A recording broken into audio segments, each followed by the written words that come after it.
Sorry, Master Zen, but I'm going to need to use your house again. Yay!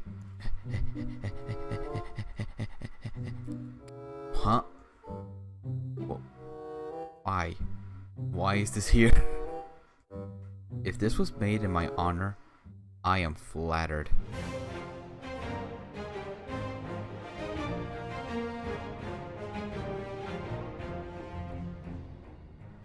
Hey guys, what's up? It's me, Nolantis here, and today I bring you part 2 of my tutorial video.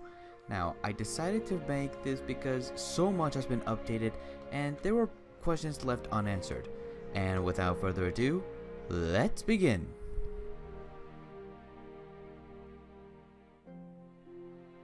Character status includes agility and strength. To check to see what level you're at, type the command /character stats. How do you level up, you may ask? Well, you level up your agility by jumping, and you level up your strength by either sparring with the player or by killing mobs. As an Ender Knight, you can now ride dragons using the /dragon command. However, there is a catch. You need a dragon egg, and they unfortunately cost around 10 stacks of gold. Yes, you heard me correctly, 10 stacks. And of course, you have to ask the owner Lucas for one, as he has not provided a way to get these eggs. Another feature is that when a dragon flies too close to a player, they will take damage and knockback. Not only that, but if you press the spacebar, your dragon will launch an ender fireball, just like a normal ender dragon. But if you think you can get dragon's breath from it, you can't. Trust me, I tried.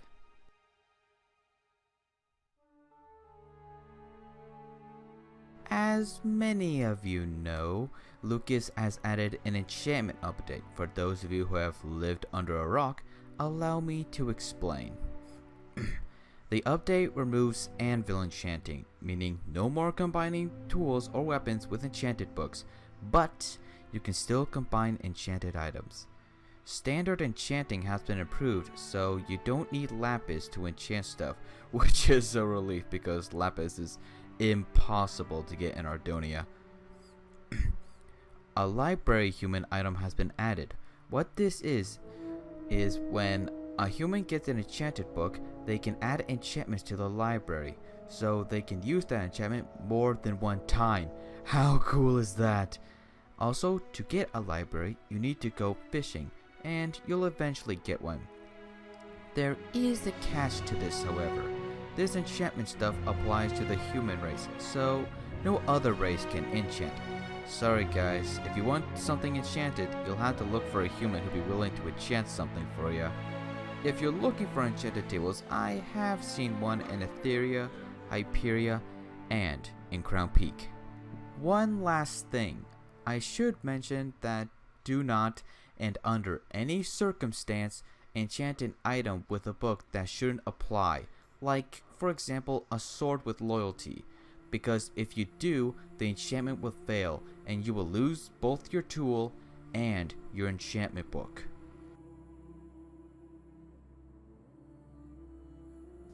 The Necromancer update finally brings a use to Necromancers. Now, what they can do is that they can summon strong zombies and control them however they wish. How?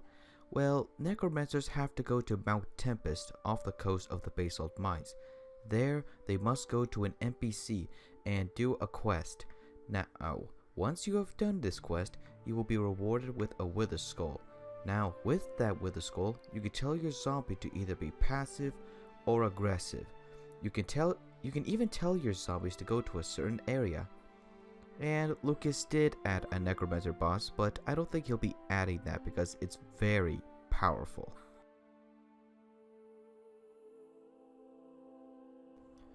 Felinas now have new features such as permanent night vision, and they can eat pufferfish without getting poisoned.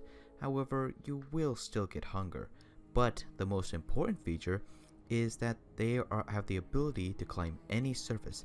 All you have to do is press F twice on your keyboard to activate climb mode, and with it you can climb pretty much anything, But be sure to watch your energy bar because once it reaches 0, you're gonna have quite the fall, so I'd be careful if I were you. Also, one last thing. Lucas did mention he would increase Felina's strength because they have claws, but that has yet to be confirmed, so don't take my word for it.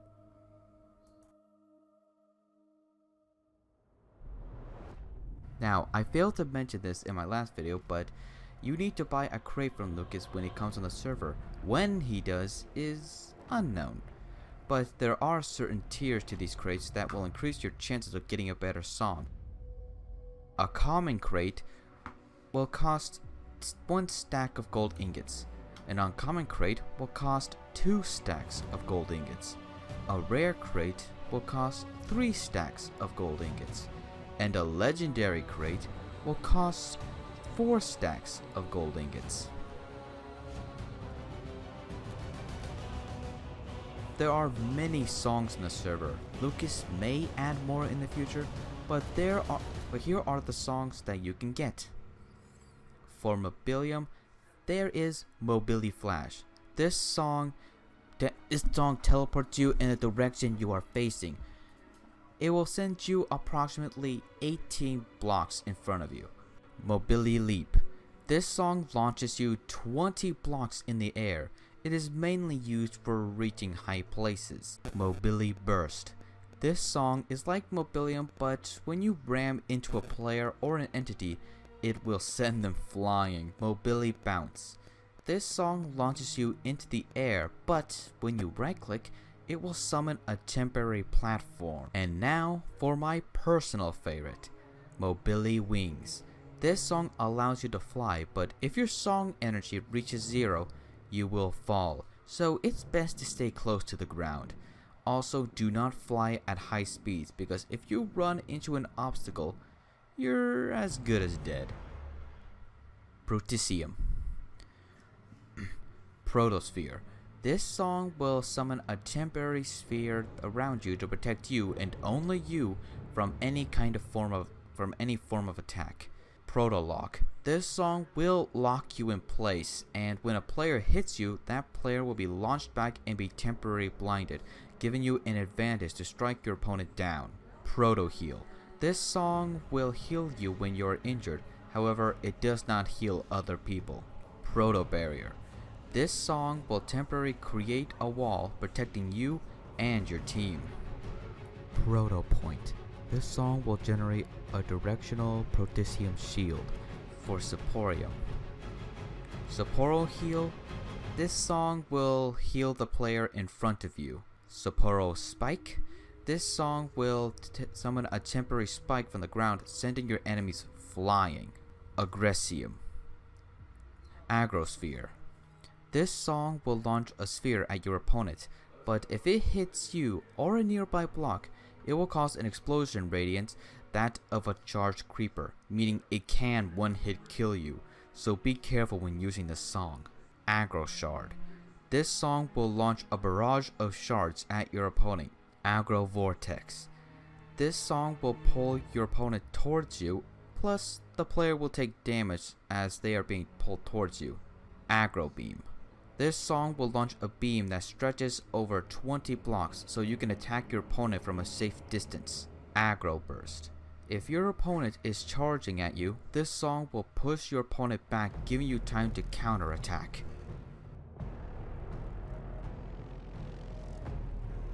As some of you know, Lucas added nations to the server.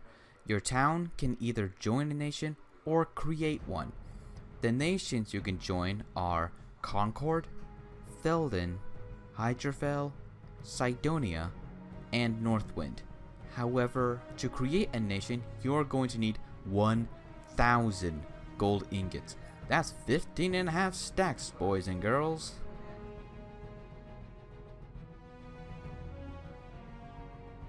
Now, I said in my previous tutorial that you can get gold through the /daily reward command, but I failed to mention that there is another way. I know, sue me. You can actually go to the mines I mentioned in my last tutorial video and sell the stuff you mined up in exchange for gold. To do this, you need to approach an NPC known as a miner. There are two types of miners. One you can sell to, and one you can buy from. These NPCs are located in the Basalt mines, the Hydrophil mines, and the Cydonia mines. There won't be one in the Oakendale mines. Yes, Oakendale has a mine. I didn't mention it in my last tutorial again. Sue me! Selling a stack of cobblestone will give you 1 gold ingot. Selling 1 diamond will give you 2 gold ingots. You think they give you more. And selling 1 iron ingot will give you 1 gold ingot. It sounds dumb, I know. Someone else programmed these NPCs, not me. Also, I'd like to say, I sacrificed 1 diamond and 1 iron ingot just to see how much gold they give. I could have asked anyone, but I just had to see for myself. I hope you're happy. A new weather system has been added that creates custom weather patterns such as hail, windy, and sprinkled rain. Plus, when it rains, there's a good chance you'll see puddles form on the ground. One thing I should mention is that if you're in Ardonia and you have mobility wings, I would suggest you don't fly on windy days or even in the hail, because that will make your flying more difficult, so I advise you remain on the ground until the weather is nicer.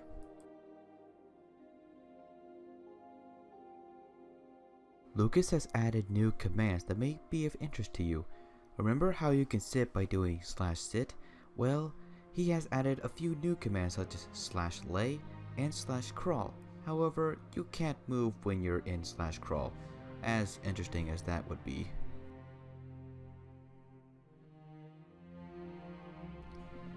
Now, I've heard newbies ask a lot of questions on the server, and I'm gonna do them a favor and answer them.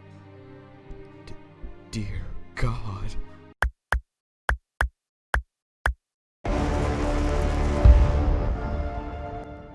Okay, so you want to know how to join a server, huh? Well, let me tell you. First of all, there's no IP. It's a launcher. You see this link?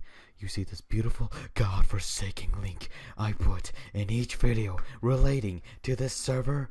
Yeah, click it, download it, sign in using your Minecraft account, and freaking play it. Boom! Easy peasy lemon squeezy. By the way, it's all Java, no Bedrock Edition, and no Xbox, no nada. Alright, now that we got that out of the way, let's move on to some other questions.